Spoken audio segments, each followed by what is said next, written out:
एक राज्य में श्याम नामक युवक रहा करता था। एक बार उसने राजा के किसी आदेश की अवहेलना कर दी।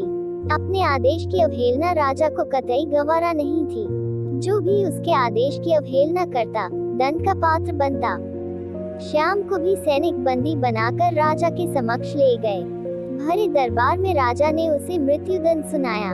अपने मृत्युदंड पर श्याम बोला, महाराज, आपके द्वारा दिया गया मृत्युदंड शिरोधार्य है, किंतु मृत्यु पूर्व मेरा आपसे एक निवेदन है और वह यह है कि मुझे कुछ समय प्रदान किया जाए, ताकि अंतिम बार मैं अपने परिवार से मिल सकूं। राजा ने एक सिरे से उसका यह निवेदन अस्वीकार कर दिया।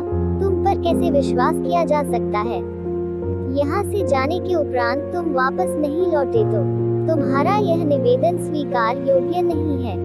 राजा के ये कहते ही राजदरबार में उपस्थित प्रजा में से एक युवक सामने आया और बोला, महाराज, मेरा आपसे निवेदन है कि श्याम को उसके परिवार से मिलने जाने दिया जाए। उसके वापस आते तक मुझे बंदी बनाकर रख लिया जाए। यदि वह वापस न आए तो उसके स्थान पर मृत्युदंड दे दिया जाए। युवक की बात सुनकर राजा आश्चर्यचकित रह गया। पहली बार ऐसा कोई व्यक्ति उसके सामने था जो किसी अन्य के लिए अपने प्राण देने तत्पर था। राजा ने पूछा, कौन हो युवक और इसका स्थान क्यों लेना चाहते हो? महाराज, मेरा नाम कन्हैया है। मैं श्याम का मित्र हूँ। मुझे पूरा विश्वास है कि अपने परिवार से मिलकर ये अवश्य वापस आएगा। युवक बोला। राजा ने सैनिकों को कन्हैया को बंदी बना लेने का आदेश दिया और श्याम को परिवार से मिलने जाने की अनुमति प्रदान कर दी। श्याम को 6 घंटे का समय दिया गया, जिसमें उसे अपने परिवार से मिलकर वापस आना था। श्याम घोड़े पर सवार होकर अपने परिवार से मिलने पहुंचा और सबसे मिलकर तुरंत वापसी की राह पकड़ ली। वो समय व्यर्थ नहीं करना चाहता था। समय पर राजा के समक्ष न पहुंचने पर उसके मित्र के प्राण संकट में पड़ सकते थे। तीव्र गति से घोड़ा दौड़ाते हुए वह राजमहल की ओर चला आ रहा था कि एक स्थान पर वह घोड़े से गिर पड़ा और चोटिल हो गया। इधर निर्धारित 6 घंटे पूरे हो गए। श्याम राजमहल नहीं पहुंच पाया।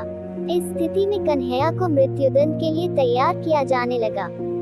अपने अंतिम समय में कन्हैया ने श्याम का स्मरण किया और आंखें बंद कर ली।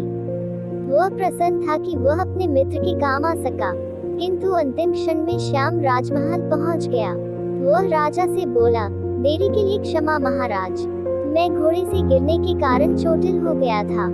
अब मैं वापस आ चुका हूँ। कृपया मेरे मित्र कन्हैया को छोड़ दीजिए। श्याम का कथन सुनकर कन्हैया ऊंचे स्वर में बोला, मित्र, तुम चले जाओ।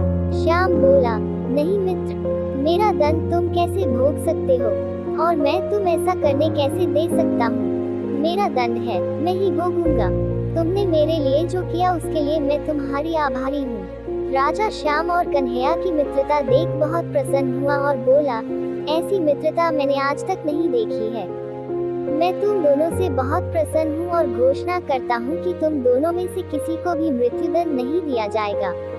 मैं तुम दोनों स्वतंत्र करता हूँ। सीख, सच्चा दोस्त वह होता है जो हर घड़ी आप पर विश्वास करता है और आपके साथ खड़ा रहता है।